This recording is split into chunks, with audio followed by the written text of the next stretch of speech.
Hello, welcome to In the Zone with Andrew Boris. That's me. This is the very first episode, so I have no idea what the fuck I'm doing, but we're getting there. This is a fun time, though. I had my very good friend on the show. We met in grade 6. I think he drops grade 7 in the episode, but it was grade 6. I've known him for a very long time. Amazing musician, even better friend. He is the lead guitarist of Banana Crisis, that's our band, as well as playing guitar for Zach Riley and playing bass in Pretty Please. Please welcome alecJAMES. All right, we're rolling. Cheer, cheer. Yeah. Cheers, brother. I already cracked mine. It's thirsty. Word. I don't know if you like Michelob. I like Megalo. I fuck with light beer. Yeah, it's nice. You can drink a lot of them. Yeah, I saw you got like a 12-pack. We're going to crush them all by the end of this episode today. How you doing? I'm good, man. I'm feeling good. I'm feeling energized. Been a great summer so far. Yeah, man. We're just vibing. It's Banana Wednesday. It's Banana Wednesday. We got practice later. Eli's out, but Shelby's coming. Work on some new stuff. Yeah, new stuff coming down the pipeline. Go stream that. Go stream that shit. I seen y'all. You missed it. You missed Strangers in the Yard. Nah, but thank you to everybody who actually checks out our music. We love you. We do. And yeah, I guess if someone is unaware, this is Alec, who is the lead guitarist of the band. I guess I'll have done the intro already at this point, but I'm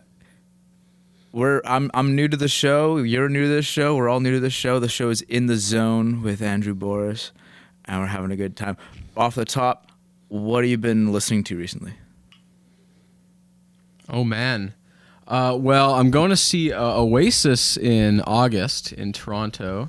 So familiarizing myself with all the lyrics so I can scream like Liam. But they're Caged Elephant's opening for them. And you know what? Other than some of their kind of famous hits in the indie scene, I don't really know their stuff. So I've been checking out their albums. Nice. And you know, they got some really good stuff. And you know, listening to them the other day in the gym, I was listening to their first album, and it made me, like, being in a band made me appreciate so much more when you hear someone's first album and they sort of come out fully formed already, and how tight they are, how they already have their own sound, and just, you know, the riffs they come up with. And you know, it kind of gives you a new appreciation because it's not easy to do, right? Right, yeah. So, you know, I've been enjoying that. Hip-hop has been good this summer, too, so I'm really into hip-hop, and I love the new Clips album. Yep. So good. The Freddie Gibbs album that just came out is really good, too. It's smooth. Ooh, I didn't know you dropped. That's Alfredo 2. Alfredo 2. Yeah, if you like the first one, that's his sort of joint project with The Alchemist. Sick. It's good stuff, you know. It's smooth. Dope. I'll be right back. I think there's like a gate that's like fucking up the shit. All right. What's a gate? It's like, because there's background noise, so I threw it on to like limit the background noise, but I think it was like creating some chop. Are these vocal mics? This is sure. Yeah. 58. All right, how are we doing now? I think that's better. Yeah. Sick. We're learning in real time here, people. Yes, sir. We got a beautiful setup. We got the foam willy-nilly behind the couches. It gets loud in here. Yeah. I was thinking we should really have this around the drum kit as well. Foam stuff. Yeah. Yeah, in practice it gets ringy. I agree. Mm. But Andrew's basement here is sort of a classic setting. If you know, you know. That's true. Site of all the Banana Crisis practices, a lot of great parties, board game nights. Mm-hmm. Mm-hmm. There's you free Friday? Friday, maybe. What's going on? Quinn was talking about a board game night. Interesting. I'm actually going to see the Sea Bears with my dad that night, so a little late Father's Day sort of thing. That was the one and only Sea Bears game I went to was on your invite when you had the boys. Right. And it was the fucking most insane comeback I've seen in my entire life. They were down like 30. At least 30. At least. At halftime. Maybe 40 something. And they turned that bitch around. They weren't up the entire game until they won that sucker. It was fucking amazing. It was crazy, and you know what? I felt really bad because I brought the guys out to a basketball game, and none of my friends have ever said anything about basketball. And we got this new team, and we go out, and they fucking suck. And I'm just like, damn, like, this is a whack idea, right? But you know, you got to give it to them. They came back and they made it interesting. Yep. Everyone was on their feet for like the last 7 minutes because they have that special rule with how they end the games, where at some point it's like a sudden death. So like at like the 7 minute mark in the last quarter, it's 13 points past whoever's leading is the target, and whoever reaches that first wins. So it's really exciting. And what song you think they fired up at halftime? What Sea Bears? Yeah, what turned that around? What was last summer? They played Not Like Us like 3 times probably. True. That was probably the biggest thing last summer. Probably. Yeah, Not Like Us is a good shout. That was probably it. You think they threw on Meet the Grams? Meet the Grams? Hyped up at halftime. Oh no.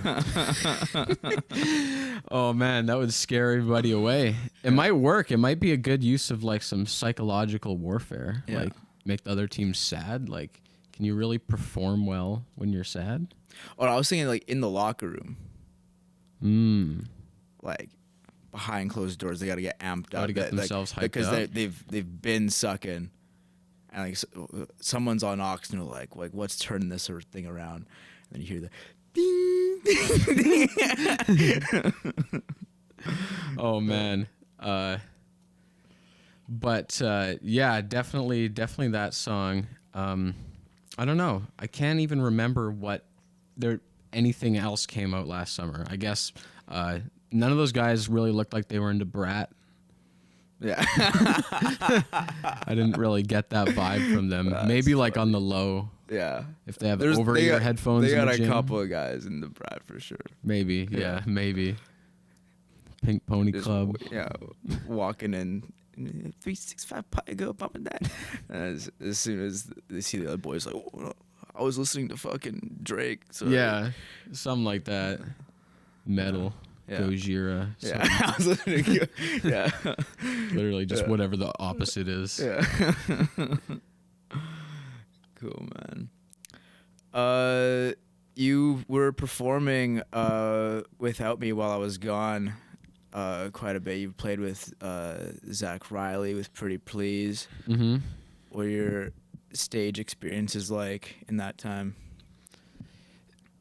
They were good. I think they were good learning moments because one, I was playing with new guys, but you know, I'm used to playing with you, and we've played together for a while. So if you guys don't know, me and Boris have been friends since like 7th grade, and we would jam and stuff. So you know, playing new stuff where it's like, one, it's not really your band, so you're playing different kinds of music was a bit of a challenge. But also I started playing more rhythm and lead guitar, whereas for the past couple of years I've just been playing bass.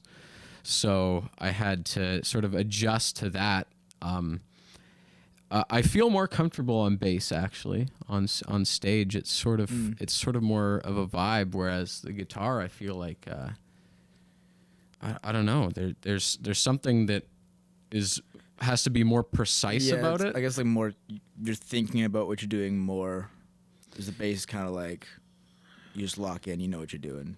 Yeah, and you know the bass you can fuck up a whole song pretty easily in the same way, but it's normally, if you have a good drummer, it's normally easy to recover. So I had to get used to that, but I think it was a good experience, like to get sort of set up for moving into more guitar on Banana Crisis songs and live performances. Word. Yeah, but shout out to those guys. Shout out to Zach Riley. Shout out to Elijah and his band. Pretty please. Love those guys. Got the new track, Your Touch. Alex on the lead guitar, on the solo at the end. Yeah, I do rip a little guitar on that, so check out my brother there. Yep. It's good stuff. Yeah. I'll see if you pull the mic back just a little bit. A little bit. Am I a little abrasive? Yeah. So more chill. Yeah. Every time I like watching popping. podcasts actually, and they normally have the opposite problem with the guests. The guests are normally like talking over here, or, doing some other thing. So I was trying to get ahead of that. Yeah. But, I think it's just the lack of like filter on these ones. It's probably it's the P's that are fucking. Oh. Yeah, can't be having that. The Drake Malfoy Potter. Yo, I love all those memes, man. Yeah, I should go back and watch fucking Harry Potter, read them. I haven't seen that shit or read that shit in like a decade. Same. More I than think that. I watched like the last ones when they were in theaters, and Yeah. I liked them, and it was a cultural moment for the time. I don't think it had the staying power that maybe that people might have expected for something that was so culturally significant in the 2000s and early 2010s. Maybe. I feel like it's still. I mean, there's the super fans that are all like the, what do you call them, Potterheads. They're all about it. Mm-hmm. You had the park at Universal. They got a new show coming out. You hear about that? No. HBO is making a show that's all the books again. Okay. Every season is one book of the show. Is it from Harry Potter's perspective? Or Yeah, is it- like I think it's everybody's, like they're gonna add some stuff because you can't do, like for the early books, you can't do a whole season for fucking a 200-page book. Yeah. So they they'll add already a be bunch of shit. stretching it out Yeah. way too much anyways, Yeah. So we'll get a little bit of fucking like there'll be side characters and stuff. Will have their time to shine, I suppose. It's cool. People are all upset about the cast because, of course, they're tied to the old actors. Yeah. That's tough. Yeah, they're like 40 now. Yeah, you can't get. Yeah, they can't run it back at this point. It's over for that. The dream is gone. Yeah. Go watch that old shit. Yeah. That's cool. I mean, I guess there was like the Harry Potter video game came out like last year. I remember people were really hyped on that. I just sort of meant like, it doesn't seem like it's in the cultural zeitgeist as say like something like Star Wars was. Yeah, or Lord of the Rings. I was just thinking of even from around that time. It sort of seems like that sort of thing died down. I don't think J.K. Rowling did herself any favors either in the public eye. That's true. That's I true. think that's sort of like, that's going to turn people off of it, right? Yeah. So, or it's going to just limit just future, stuff with it. But If you were casting the Harry Potter, who are you playing? wow, it's a great question. I don't even know because it's been so long since I've seen it. Like I wouldn't be one of the main people. I guess I would have to be an exchange student because I'm not British. Yeah. So I think they would just need me to be a new side character in like, you could throw me in like season. And what house? I did this test. Someone made me do this test before. It was probably my girlfriend. Yeah. It was in the Brainiac one. Which one? Ravenclaw. Raven. I think so. I got Ravenclaw too. Hell yeah. Yeah, we really give that energy off. Yeah. I think I'd be in the fourth one. I'd be in the Goblet of Fire, and I'd get to that second stage where they're swimming, and then like I get eaten by an octopus. Yeah, no, it's over. So I'd be the exchange student who tragically dies. Yeah. And then is forgotten about when that other main character dies in the maze. Right. My boy. That's it. He's like, that's my son. And he comes out. It's like a tragic moment, but I always thought it was funny because the way he said it, like, my boy. I never had that reaction to it. Maybe I would now, but that's a great movie. That's arguably one of the best Harry Potter movies. Yeah. That's the only one I saw, like 1 to 4 multiple times, because that's when I was really into it as a kid. And then 5 to 7 I just saw once in the theater. Yeah. But I remember, 4 was terrifying. Like, Voldemort in 4 kept me up at night for a week. What part about him? Just the nose? The nose. The lack thereof? his whole aura, I was just like, this guy is evil. You know. He's a good villain, though. Yeah. I liked him. Yeah. People always say the third movie is really good, but I just need to go back. That would be my pick. I've seen 1 to 4 quite a bit. I think 5 is sort of where it is not as good as 4, and then after that, there's a couple kind of mid movies, but the last one's good. You know. Well, I remember 6. I remember the book of 6 being fantastic, and then the movie was good, but yeah, it was too like set up-y, politic-y, relationship-y for such a young man. I remember my mom was pissed that it was getting into relationships because we were like, I don't know, 11 when we were reading it.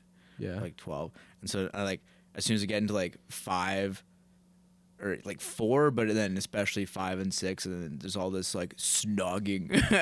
Snogging. That's what they call it in the books. So there's all this snogging going around my mom's, because she was like reading, that was like her bedtime story. My mom was like, or maybe we were younger than that.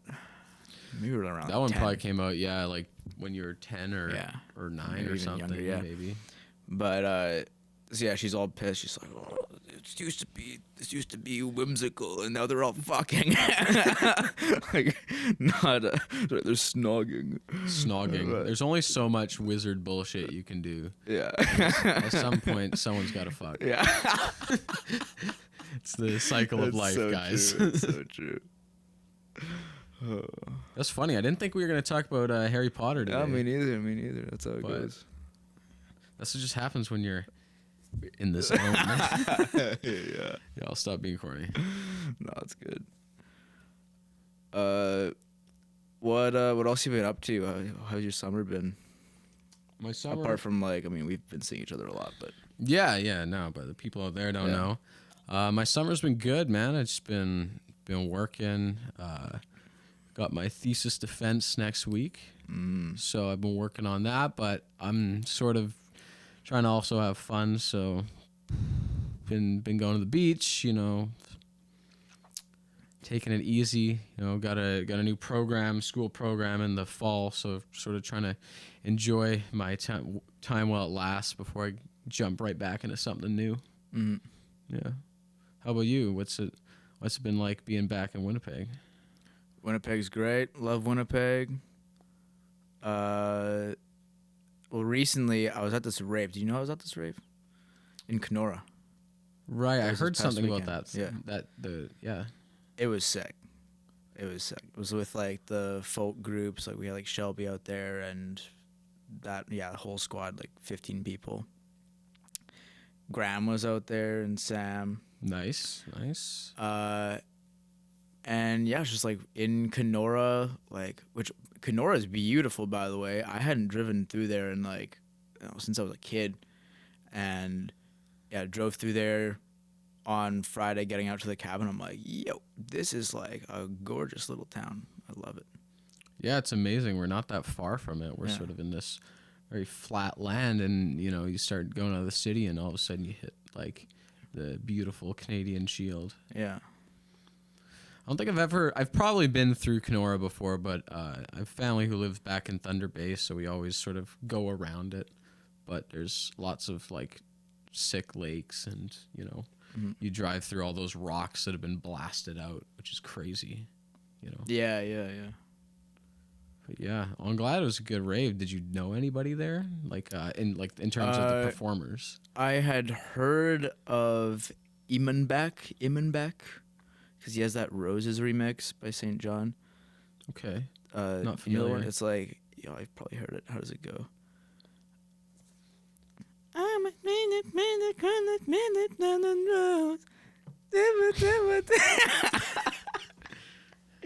You already know, little rose. Turn the baby, turn the when I turn it up.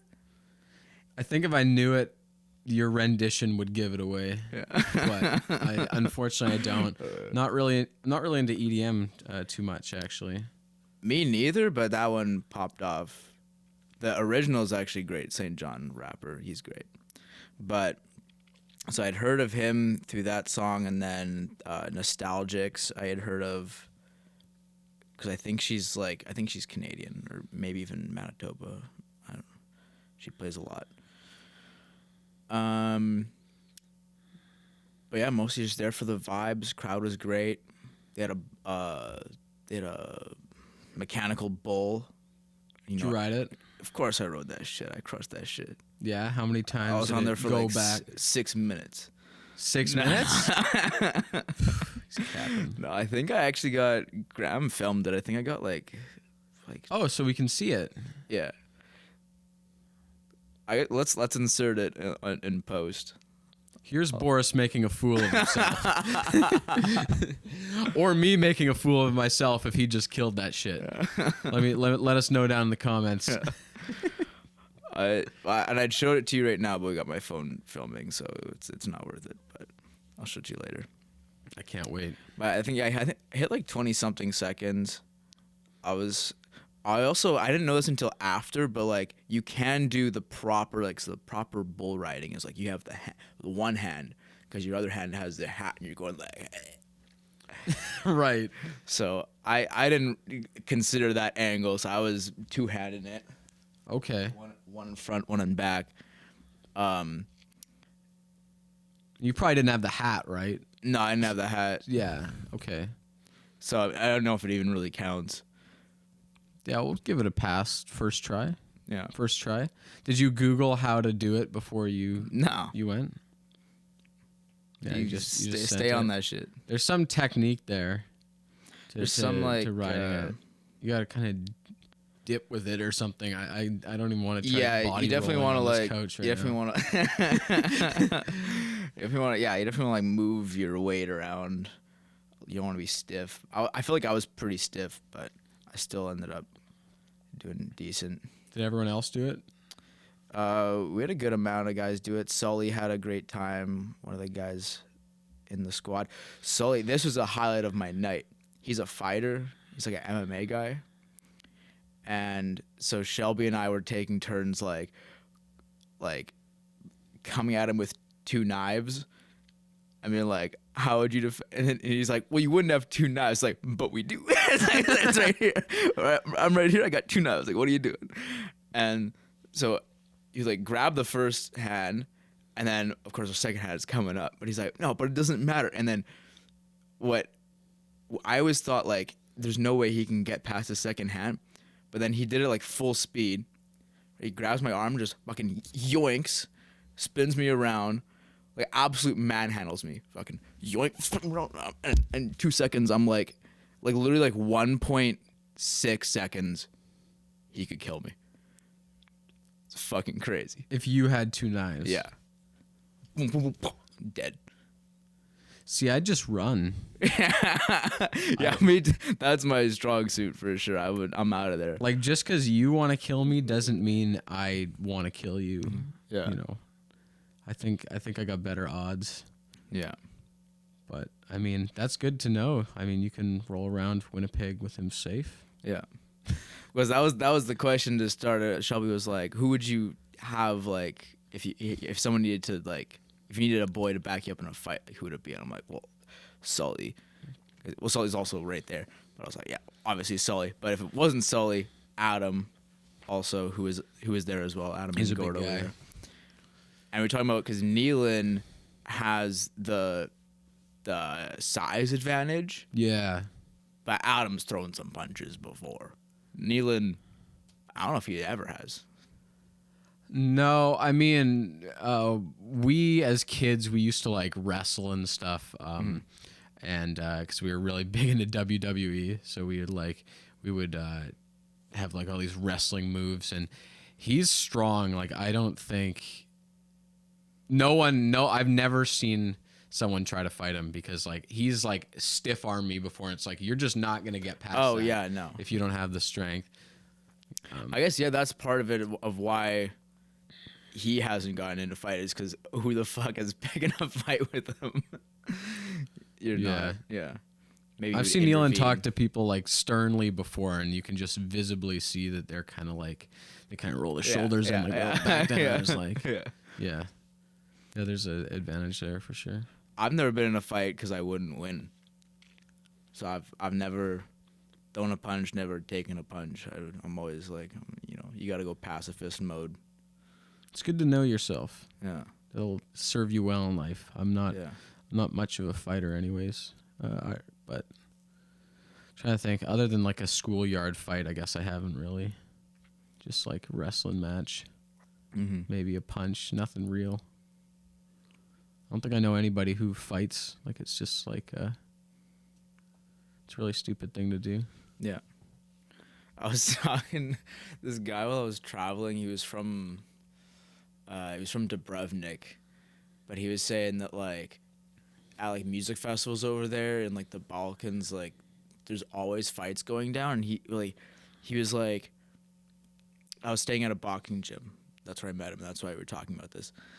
But he was like, it's like good to know how to fight. You gotta know how to fight. You gotta, when next time you need to throw a punch, you'll be ready or something like that. I'm like, I'm never throwing a punch, bro. And he's like, he was just telling me that it's like, it's just like a different world over there.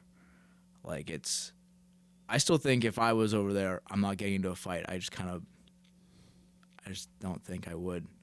It's like you need to like kind of insert yourself into things and get involved. Like I feel like that doesn't just happen to you,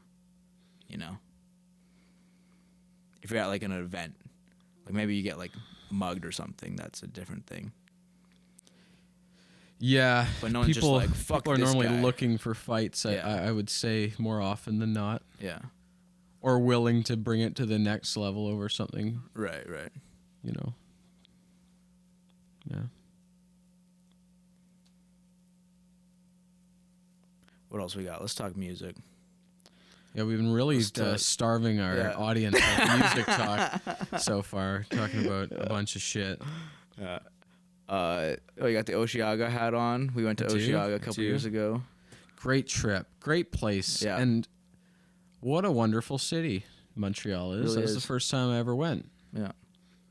I loved it there. I was like, wow, I should move here. I should learn French and move here. Yeah. But yeah, that was a great trip, and I'm really glad I went, because how often do you get that many people to go do something, right? True. Would that happen? True. Like now, everyone's getting married or getting houses, and all these things, and Folkfest is one of those things for, like, because the squad I was with, like, half of them live outside of Winnipeg, or, like, there's a bunch of people who live in, like, Vancouver or BC area, but they just, like, this has, like, been a thing in that squad for, like, 10 years now. Mm-hmm. So everyone just, like, makes it a priority, like, we're fucking coming to Folkfest. So, like, a lot of them, it's like they're seeing each other for the first time, and I'm seeing them like since last year Folk Fest, but they make it happen. Right. Yeah. Pretty sweet. Something really cool about that. Yeah.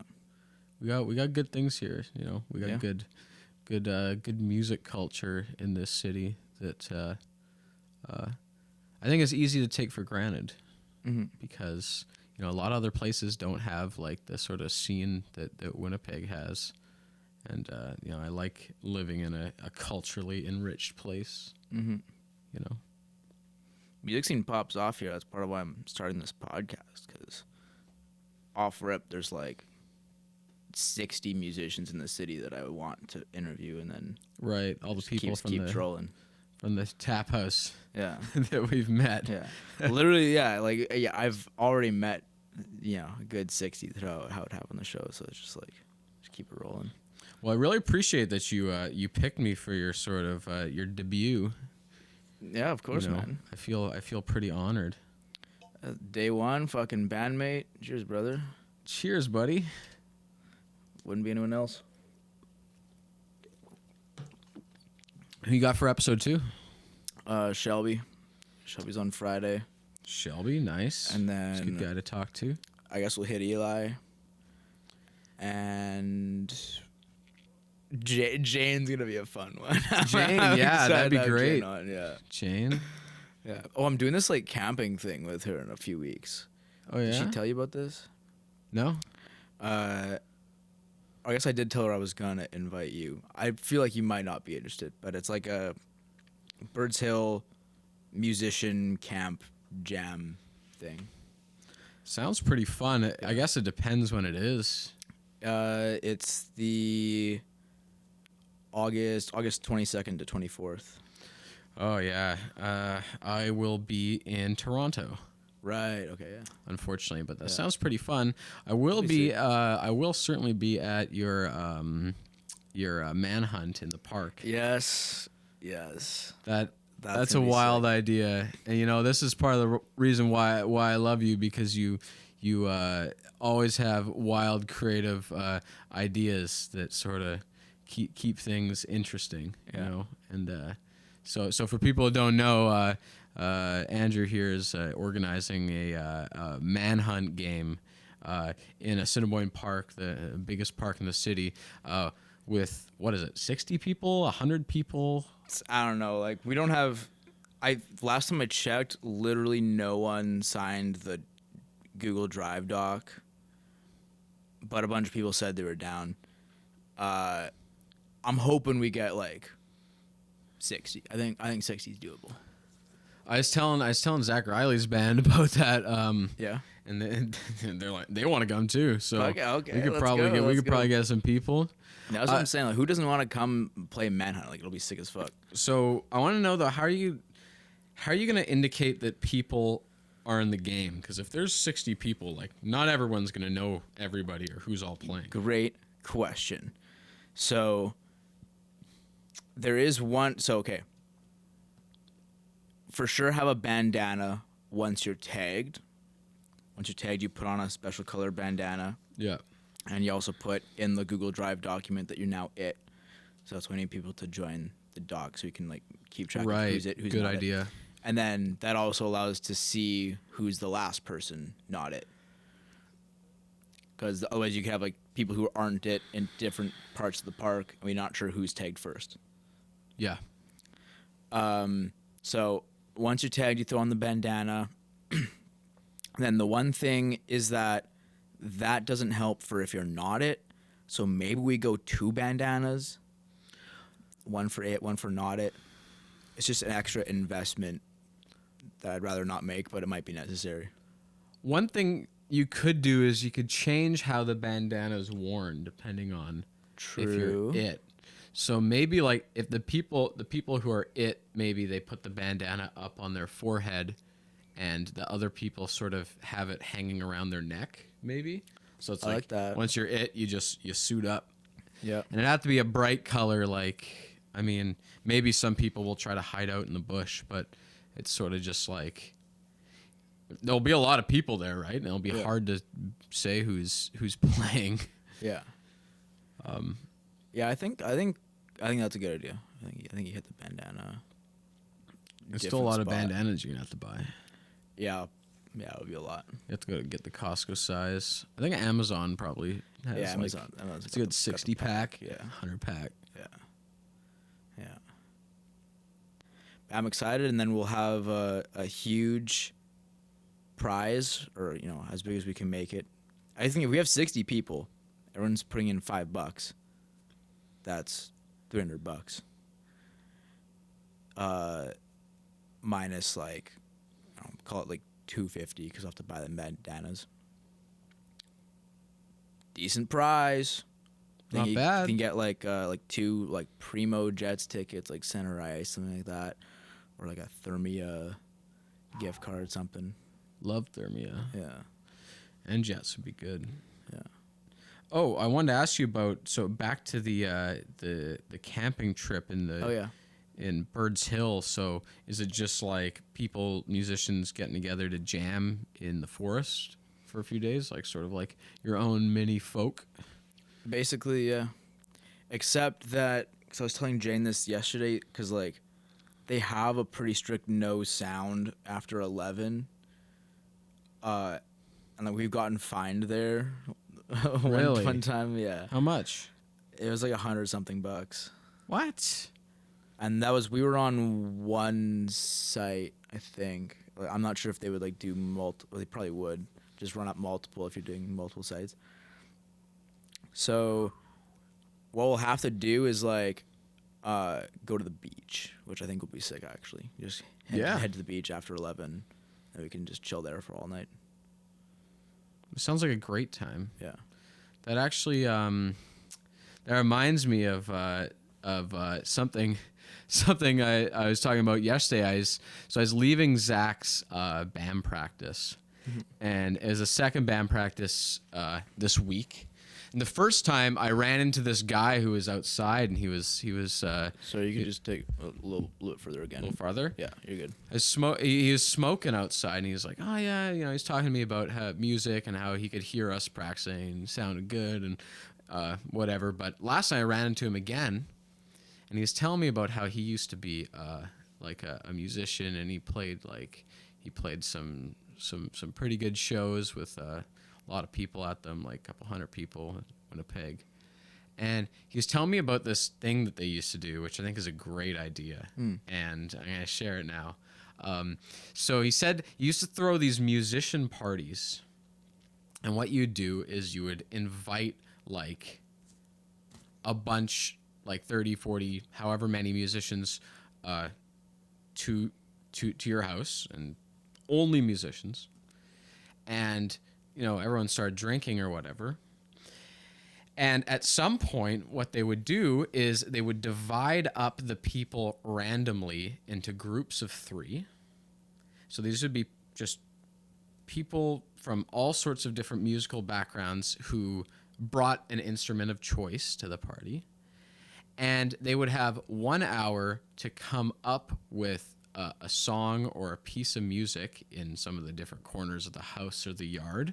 So he said it would be a piano player paired with a saxophone, and then a tuba, or something crazy, and it would just be completely random, and it would be jazz guys and blues guys and rock guys and everything. And then after the hour's up, each group would get to sort of perform for each other, and I guess they would. I don't know if there was any kind of prize for who had the best thing or how that worked, but it just sounded like a great way idea to do something you would never do. Yeah. And somehow, maybe I just don't hang around with the right people, but I'm that just sounds like something that just doesn't happen anymore, where you would just you would be worried about people stealing your equipment, maybe, right? But he said they even had some famous guys who got into it, Ron Paley, who's a famous jazz guy from Winnipeg, and he came to some of the parties and would do it, and he was a pianist. And anyways, yeah, I think that's a great idea. I told him that we should we might take that idea someday. That is a really great idea. The logistics of the instruments are what is what my mind is going to right now. Because say you have like we have one drum kit. If you have a drummer, I mean they can play fucking tambourine or something, but like Yeah. still you want. You have to bring your instrument though, so I don't think Right. it was Okay, yeah. necessarily like bring a rock drum kit. It would be like bring your saxophone, bring your acoustic guitar, bring your Sure. fucking Oh yeah, okay. I guess most of them are acoustic. I was also thinking shaker.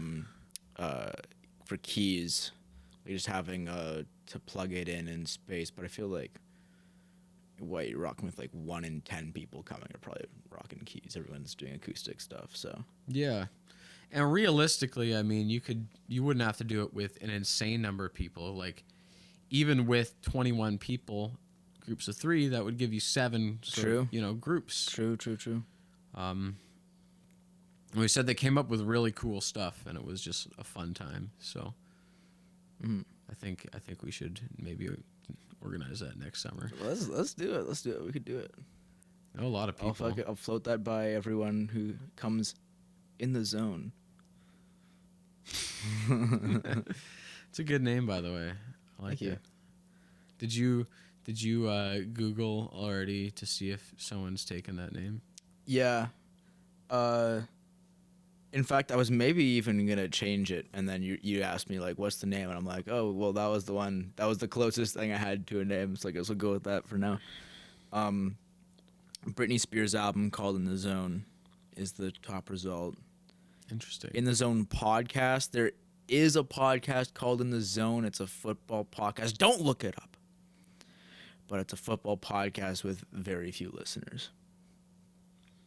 Okay, so it's safe. Yeah. I see what they did there with the zone thing. Yeah. I like it. Yeah. But this is In the Zone with Andrew Boris. That's true. Just So- a different title. It's a little bit different. Yeah. Yeah. What was the last time you were in the zone? When I was in the zone, I was in the zone for 90 seconds today. Nice. And I was working on a new song, and I've been stuck on lyrics for a while, and I came up with 2 lines for it that are pretty good, or at least a step in the right direction. So I felt like I was in the zone for 90 seconds, and then I had to go Nice. go do something more productive. Mm-hmm. I don't know how you come up with songs, but typically, like, I guess I come up with a melody first, and somehow the melody kind of forms the words somehow. Yeah. You know, I'd imagine it's really hard to write words and then come up with a song around the words. But some people did that, like Elton John. I think I could kind of go either way. What I've done, I did this one, like, I met this girl while I was traveling who had a song, but she only had lyrics. And she was like, make this into a song. And I was like, okay. So I had, like, some chords I was messing around with. And then, like, I kind of slid on this one section where I was like, that sounds good. Yeah. I was just, like, riffing off of it. Because I think, like, when you have the words in front of you, now you don't have to think about what the words are going to be. So your mind just goes to straight melody, and then the words make the melody sound better. If you can make it work. And also, like, what I'll usually do is the melody usually comes first, and then I'll, like, go back into old lyrics if I'm looking to, like, fill a gap and see, like, is there anything that could work in this song? And sometimes that, like, She's Only Easy, that's how I, so the hook there was the first line I had put in that song, but I wrote the chords, and then I was like, I need lyrics, and then I had wrote She's Only Easy on the eyes, like, 6 months ago, and I threw that. Right. Yeah, I'll do that sometimes, I guess. Sometimes you just come up with a line or something, and it really goes nowhere, so you can sort of farm it. Yeah. And, yeah, I feel like I don't know about you. I feel like the music is the most important part of the song. Yeah. Lyrics are good and powerful, and can be powerful, but they sort of like if the music isn't good, it almost doesn't matter what you're saying in some sense because Yeah. no one's going to want to hear it. Yeah. Whereas like you could be saying just about like basic things or just nothing at all, but if the music is great, like it's going to just resonate in a different way. Yeah. You know. That's one thing I struggle with, I guess, because I put so much weight behind the lyrics. And I've gotten a lot better at it in the last like year of like not giving as much of a fuck and just being like, you know, whatever I came up with, that can be the song. I don't have to keep fucking, oh, it's not perfect yet. Like even the song I will work on right now, Still Love That Bitch. Mm-hmm. I think that line works well enough. Like I was looking at it today. I was trying to come up with something, but I'm like, Yeah. Yeah, it does. Yeah. I wouldn't mind trying something still, Yeah. but just because I think the song is really good, and I want all parts of it to be sort of hard hitting, and it's kind of shorter runtime or sort of repetitiveness. maybe if you even will. just the cannonball. Yo, if we found the line live on air, that would be sick as fuck. So Wouldn't that be great? I think the first line is stronger than the second, because you gotta have the still love that bitch. Like, so the first line has to be like describing the time when you really loved that bitch. Yeah. So still love that bitch, like I did in the thrill of it all, works. And then second line could just be a swap for what we already have. Her black braids like the fuse to a cannonball. Could just switch that out for something that rhymes with all. Could. I wasn't sure about it at first, but when I heard your demo today, I was like, I think it works. I think the second line works. Okay. So you were thinking more take out the first line. Yeah, no, I like the second one because I like having some small descriptive things to sort of that you can kind of hang your hat on, because it's fun when you're listening to a song like to sort of imagine what's happening, if it's following some sort of narrative. Mm-hmm.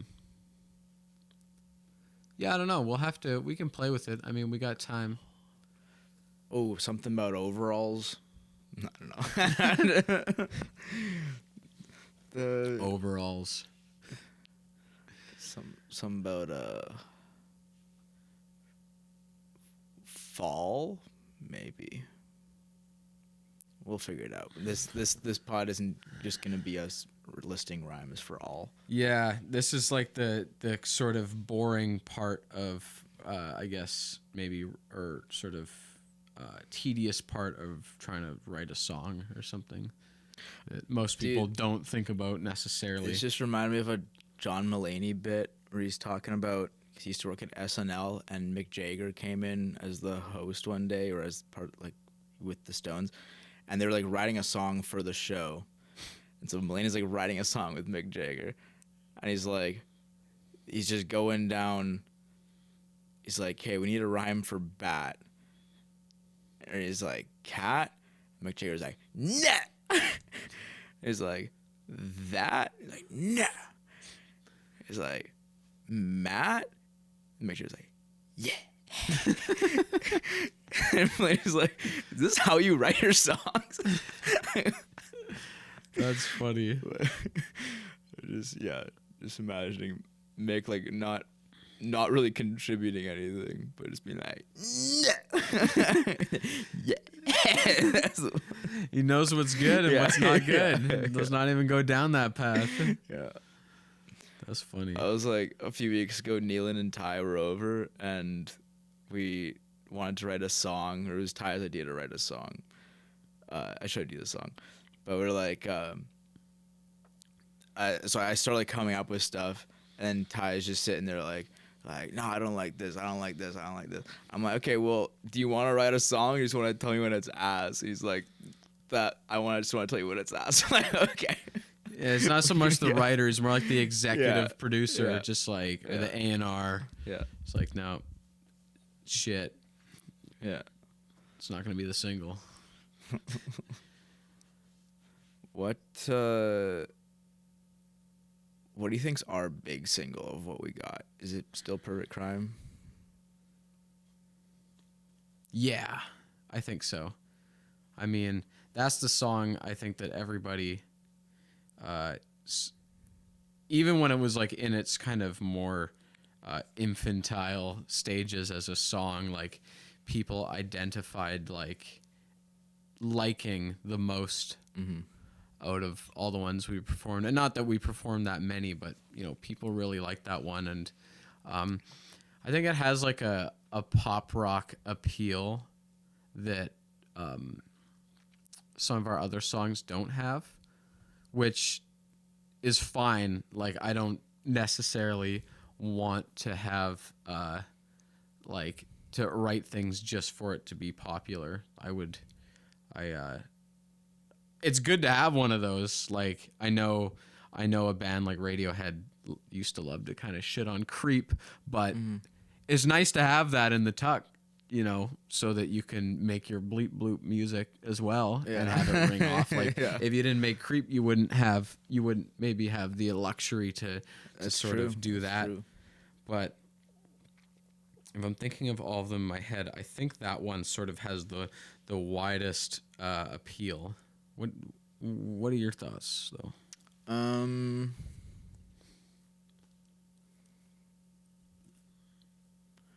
Baptize Me, if we can figure out some nutty drums and bass, I think could ring off. It would still be a very different vibe, but it could be like more groovy, more high energy. I was thinking about that song, but maybe it could be more of like an indie kind of like song.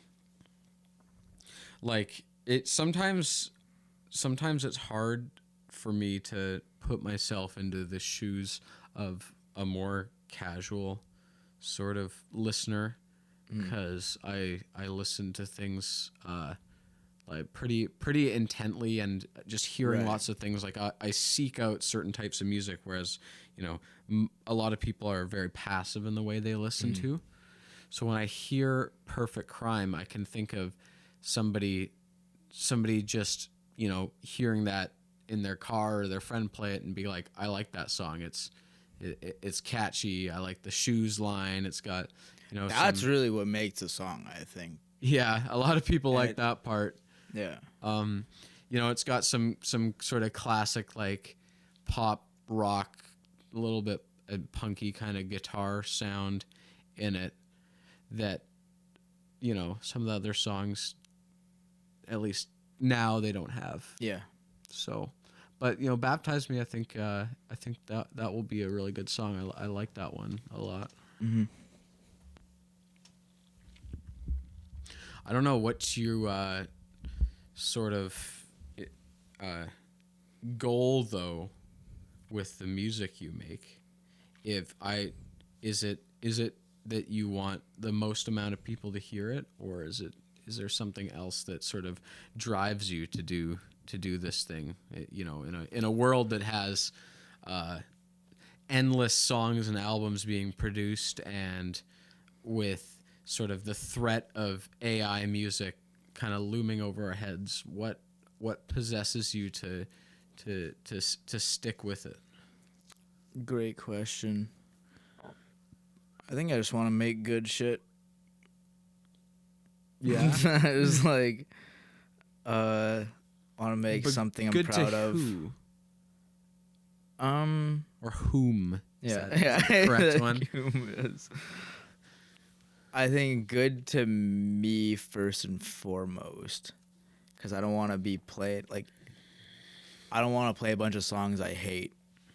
and then have people be like, "Oh, that's so good." Like, okay, well, that's cool that you think it's good, but if I don't like it, like I don't want to play it. What if you made a song that popped off, but you thought was shit?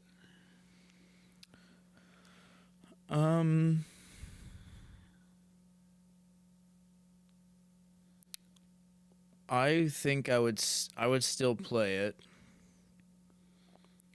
but eventually it would go out of the set. Like it's like the creep thing. Yeah. It's like It's you not a shit song though. no. I don't think it gets this treatment anymore. But I think it kind of got dogged for a while. Sort of unfairly. Just because it's so different than their other music, and it's sort of like it's creep. I don't even know what to say about it really. It's sort of just it is what it is. Yeah. So you want to make music that you think is great, essentially. Yeah.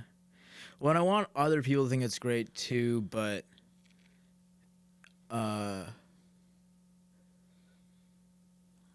I guess like if other people think it's great, that does give me more incentive to like focus on a certain song more. Or like if I have like a bunch of songs and I'm choosing what I'm putting on the album, like if everyone's like, "Oh, this one's good," then like I am gonna be inclined to put that one on there. Mm-hmm. But like when I'm writing, I'm not like, "Oh, what's gonna fucking make my friends nut?" Like it's not.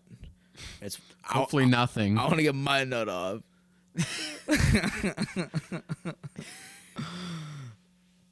So, yeah, I guess that's the question I'm always asking myself is what's gonna make me nut right now. Interesting. So, how many times do you nut a day while writing? Not as much as I should actually. I haven't been writing in general as much as I should in the last couple weeks. It's okay. Sometimes you need to get some inspiration. I mean, we got lots of stuff to work on with the band anyways. Yeah, exactly. Like, sometimes it's cool to come up with new stuff, but then it's good to refine old stuff. Yeah. Honestly, though, I would say, for me personally, I guess I have a similar but different view than you when it comes to, I guess, goals in music.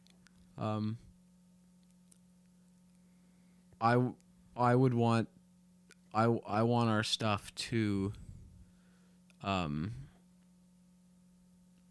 want us to all like it, of course. That's sort of number one, because ultimately the person who made it, it sort of matters the most to, unless you're the biggest artist in the world. So really I want other people who play music and know music and write music. Like I would seek their approval first over I guess True. general Yeah, audiences. Like I'd rather have the high score on Rate Your Music than, Right. sell out a bunch of venues, that are massive. That's a good point. Yeah, there is a difference between like some guy who doesn't really listen to music being like that was amazing, and then someone who's like I know their I know what perspective they're coming from, and I respect their opinion. Or if they think it's good, I'm like, nice.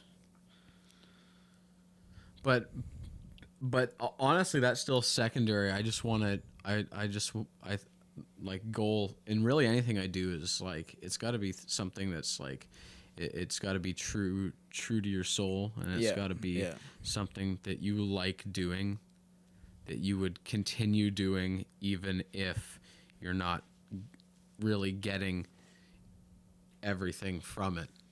And that's the case with any local musician pretty much at this point is they're they're in it for the sport of it, right? I mean, everybody wants to be the next like Coldplay or something, but you know, you're most of us aren't going to make it, and you got to be comfortable with that and just sort of do what you do. Do you think if it's guaranteed no one's ever gonna listen to a song you write, do you still write? Yeah, Yeah. I think so. Because even before I was in a band or anything, like my hobby for years was just sitting in my room with my looper pedal and my drum machine and guitar, bass, piano, and just coming up with stuff. And of course, one of my dreams was actually to make music for movies, because I think cinematic scores are really cool, and it's sort of a unique a unique avenue to take your music. Plus, for years I wasn't writing lyrics, and I'm not much of a singer, so it was sort of like a good creative outlet. But really, I made that stuff because I heard all this music that inspired me, and I was like, I felt like I could make stuff like that. I wanted to try to make stuff that sort of gave me the similar feeling. It'd be great if people heard it, though. Yeah. I wouldn't complain. Yeah. I think that's one, because I've thought about that. I'm not sure. I would definitely be less inspired to create if I knew literally no one was ever going to hear it. Like, that's one thing when I really start getting going on a song, I'm like, oh, like, I can't wait to show this person or this person, like, just to put it out there. I think in a way that's the point of art in general, is to share it. To be consumed, yeah. It can also be, I guess, it could be therapeutic too, because in this modern life where you have free time, like what else is there really to do? You can create, you can learn. There's all these things, and really at the end of the day, it's all things that is sort of enriching your life or not, and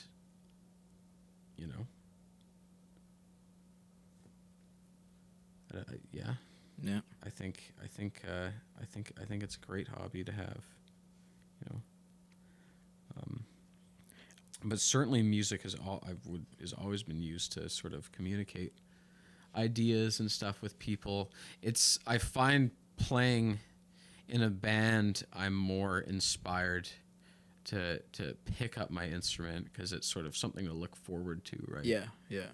It's easy to get lazy. And having like that regular, we got Banana Wednesdays every week. We got shows coming up. It's like, you got to stay on it. Yeah. It's and it's exciting. It's fun. I always tell people, like, one of the most fun things about playing music is certainly sharing it with other people. So my perspective has sort of changed a bit on it, but it's been. Part of that is like having a reason to get everybody together, whereas, people get comfortable in their lives and they don't necessarily, I get it. You don't want to go out into the world and experience because you're comfortable, but like live music brings lots of people together. So. Yeah. That's a good spot to end it. It's been great talking to you, man. Thanks again for having me on your inaugural show. Of course, it was a pleasure, man. I'll be anticipating some of your upcoming interviews. So is this going to be like a weekly thing, or? I think twice weekly. Twice weekly. Yeah. Wow. So wow. When are you recording next? We got Shelby on Friday. Nice. And then Yeah, I guess 3 and 4 will be Elijah and Jane, so I'll hit them up, see when they're free next week. Great. And how about repeat guests? Repeat guests? Yeah. I think we'll try to keep it to a minimum. Interesting. Okay. I'll fucking circle back with you in like 10 years. 10 years? Yeah. We'll be like, come on.